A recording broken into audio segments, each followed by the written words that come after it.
Assalamualaikum warahmatullahi wabarakatuh. Saya perwakilan dari kelompok 7. Di sini kami akan menjelaskan tentang bioteknologi di bidang militer. Adapun anggota kelompok kami yaitu ada Meliani, Ari Purnama Aji, Fikri Alfiansah, Yiyin Yulianti, dan saya sendiri. Baik, langsung saja.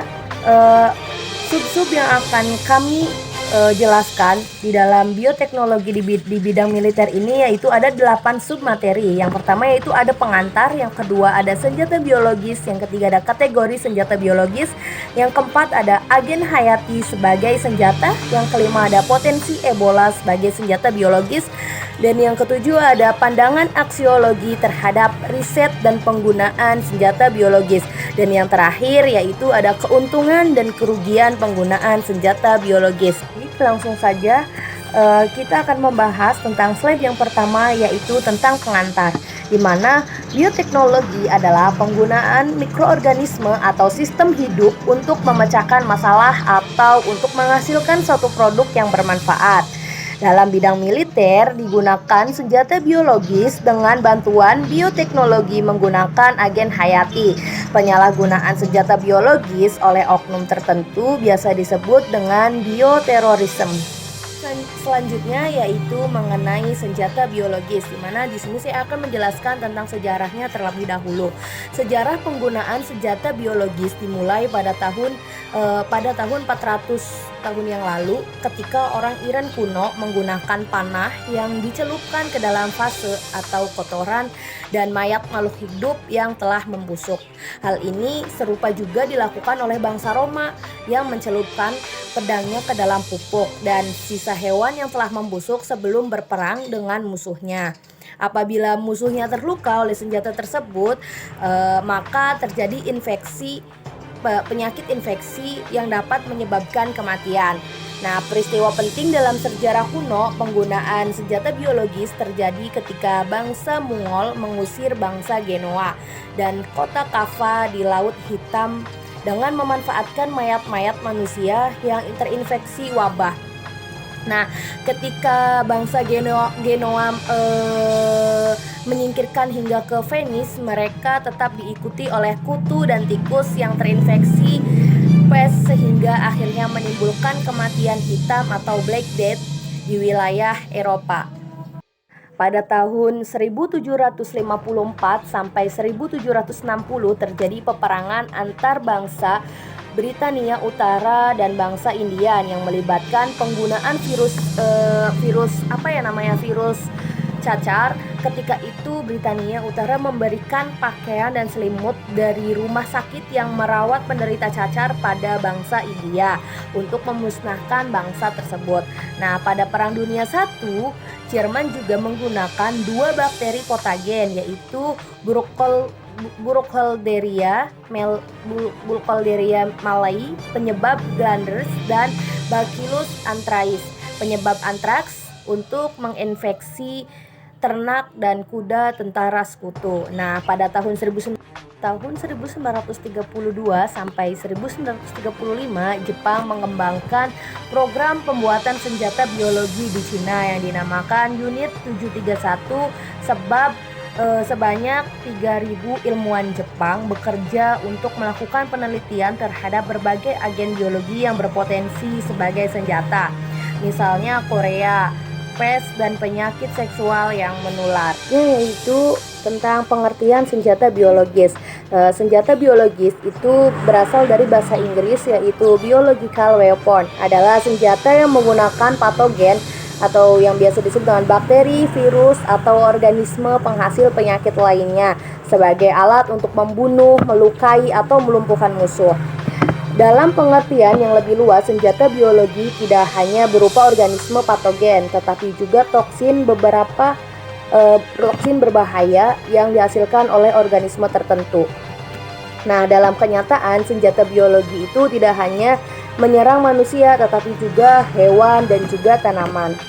Jenis mikroba yang dapat digunakan sebagai senjata biologis antara lain Bacillus anthracis, Yersinia pestis, Clostridium botulinum, Mycobacterium tuberkulosis, virus variola, virus Ebola, virus polio, dan lain-lain.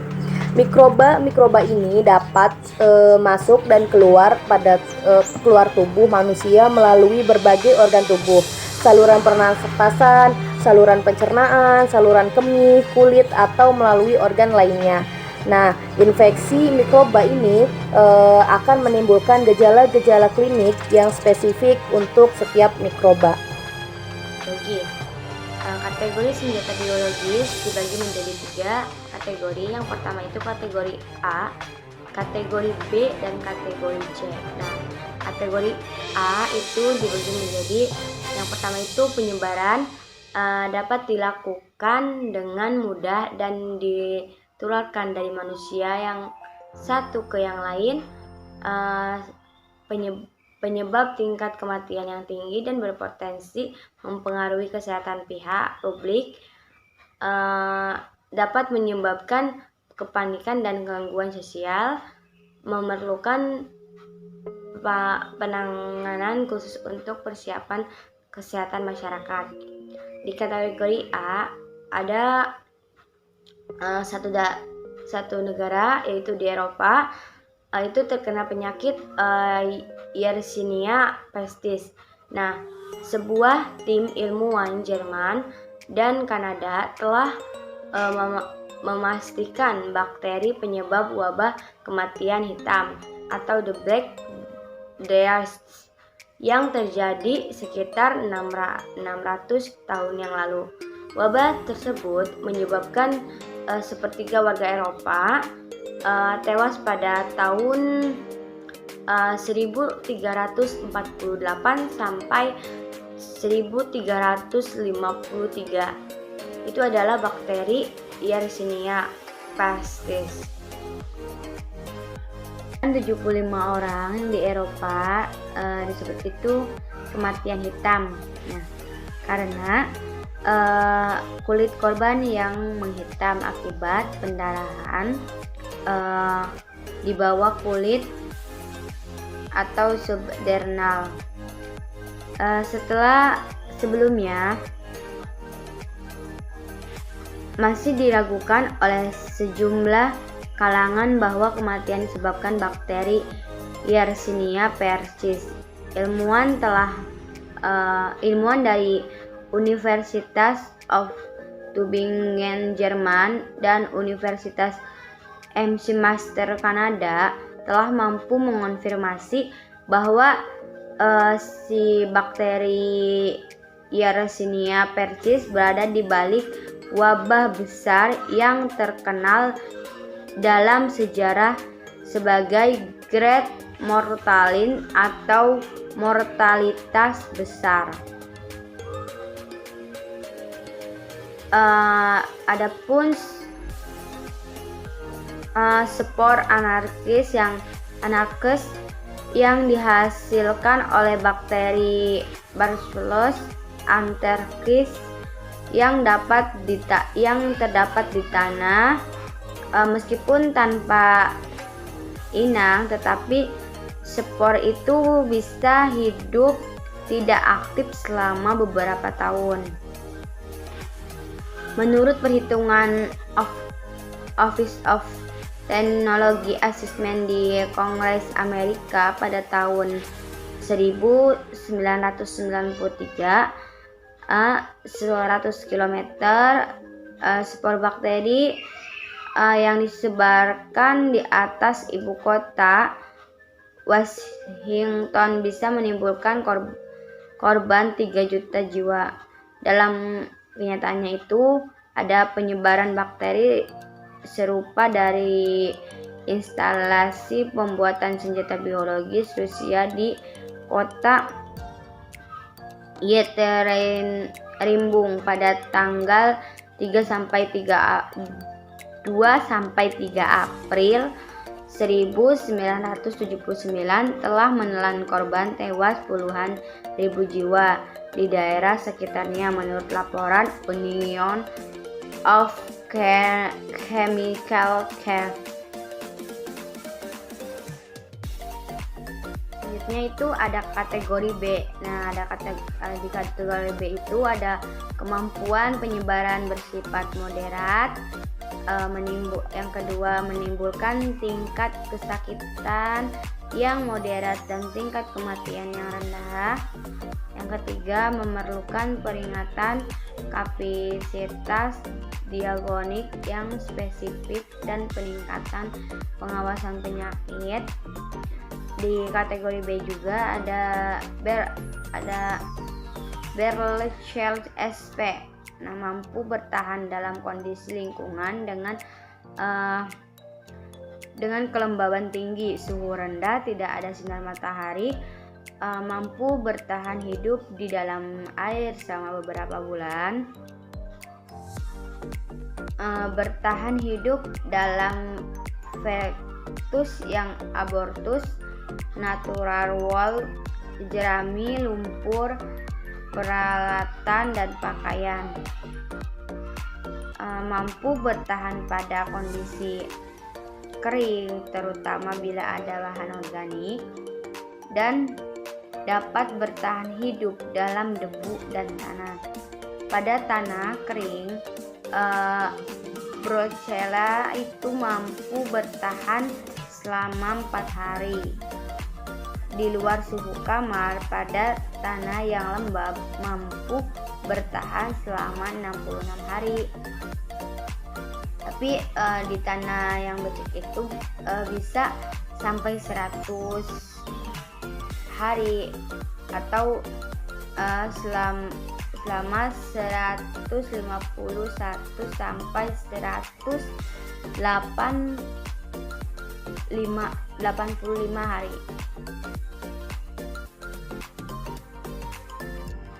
Ya, selanjutnya pada Brucella SP.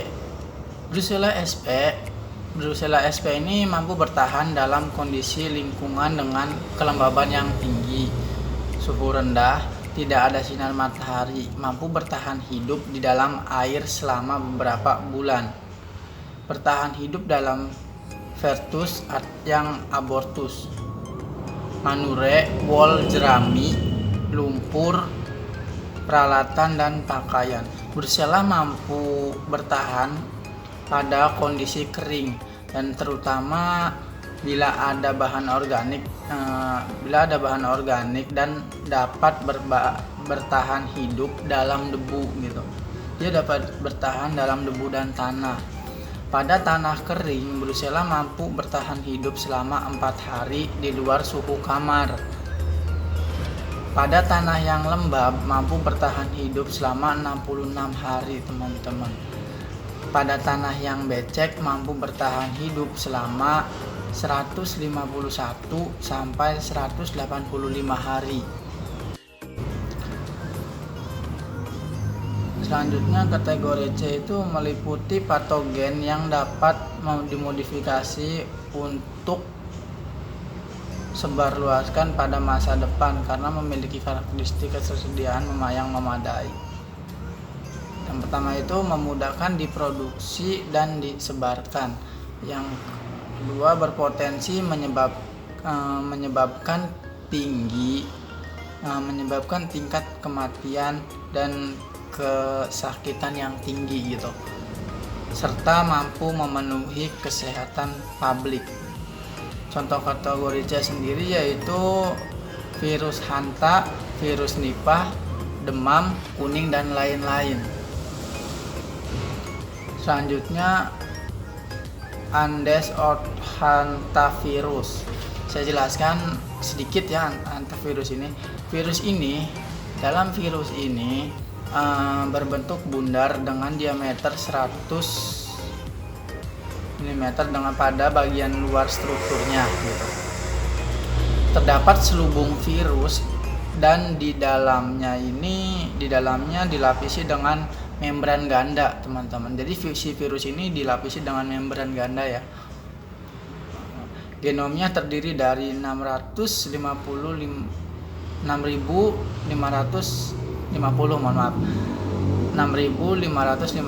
nukleotida yang sebarluaskan pada masa depan karena memiliki karakteristik ketersediaan yang memadai. Yang pertama itu memudahkan diproduksi dan disebarkan. Yang kedua berpotensi menyebabkan tingkat kematian dan kesakitan yang tinggi gitu, serta mampu memenuhi kesehatan publik. Contoh kategori C sendiri yaitu virus hanta, virus nipah, demam kuning dan lain-lain. Selanjutnya Andes hantavirus. Saya jelaskan sedikit ya hantavirus ini.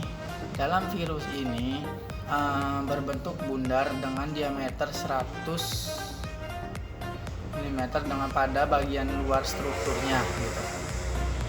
Terdapat selubung virus dan di dalamnya dilapisi dengan membran ganda, teman-teman. Jadi si virus ini dilapisi dengan membran ganda ya. Genomnya terdiri dari 6.550 nukleotida yang mengodekan enzim transkriptase virus.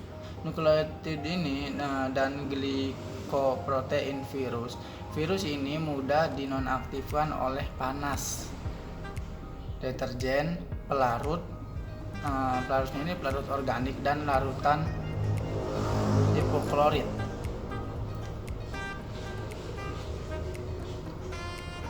Gen hayati senjata biologi. Gen hayati senjata biologi ini pada prinsipnya semua bahan hayati yang bersifat patogen penyebab penyakit dapat dijadikan senjata biologi. Namun Kementerian Kesehatan saat ini mencatat sedikitnya ada 9 penyakit yang menular yang potensial digunakan sebagai senjata biologi, yaitu antraks. Yang pertama ada antraks, poliomyelitis, kolera, demam, tifoid, tuberkulosis, flu burung, SARS, pes paru, dan cacar. Kemudian, menurut Dr. Arif Fitarto, dalam artikel yang berjudul Bahaya Senjata Biologis, menuliskan bahwa berbeda dengan senjata nuklir, senjata biologis punya banyak jenis. Adapun senjata kimia juga memiliki banyak jenis, seperti gas sarin dan gas cyanida. Namun karena senjata biologis menggunakan agen hayati seperti virus dan bakteri, jumlahnya cenderung bertambah dengan munculnya berbagai macam penyakit infeksi fatal seperti virus Ebola, virus Lassa, dan lainnya. Namun, agen yang dipakai sebagai senjata biologis adalah bakteri yang telah lama dikenal manusia. Hal ini dikarenakan mudah didapatkan di alam dan tidak sulit penanganannya. Potensi Ebola sebagai senjata biologis. Ebola sebagai kekuatan senjata biologis yang dapat menyebabkan kerusakan massal. Ebola dapat menyebar melalui kontak dengan cairan tubuh yang terinfeksi, termasuk tempat tidur dan pakaian yang terkontaminasi dengan cairan tersebut. Menurut Organisasi Kesehatan Dunia atau WHO, tingkat kematian rata-rata dari Ebola diklasifikasikan sebanyak 50% dan bisa naik sampai 90% jika tanpa perawatan medis. Keputusan Amerika Serikat menjadikan virus Ebola sebagai prioritas keamanan nasionalnya disebabkan karena Amerika Serikat ingin mencegah penggunaan virus Ebola tersebut sebagai senjata bioteroris. Bakteri antraks sebagai senjata biologis. Pertama, penggunaan senjata biologis menggunakan bakteri antraks dianggap sebagai alternatif pengganti senjata konvensional. Hal ini dikarenakan Spora antraks dapat berupa serbuk dan dapat disimpan di berbagai jenis tempat. Yang kedua, kelompok yang paling beresiko dan rentan untuk menyalahgunakan bakteri antraks sebagai senjata biologis adalah seperti kelompok teroris, staf atau teknisi di laboratorium yang memiliki isolat antraks.